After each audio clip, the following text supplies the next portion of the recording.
सुभद्रा योजनार आज जो समीक्षा बैठक होता से 2026-27 आर्थिक वर्ष आम पाखे नुआ आवेदन प्राप्त होती 3,17,966।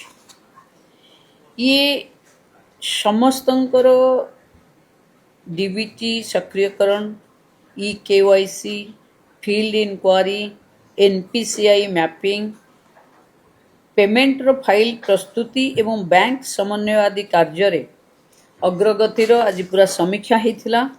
एथिरे 82,036 डीबीटी सक्रियकरण कहुई, 28,611 बायोमेट्रिक ई-केवाईसी एवं 3,53,059 फील्ड इंक्वारी संबंधी मामला शीघ्र संपन्न करने को गुरुत्व दिखाई।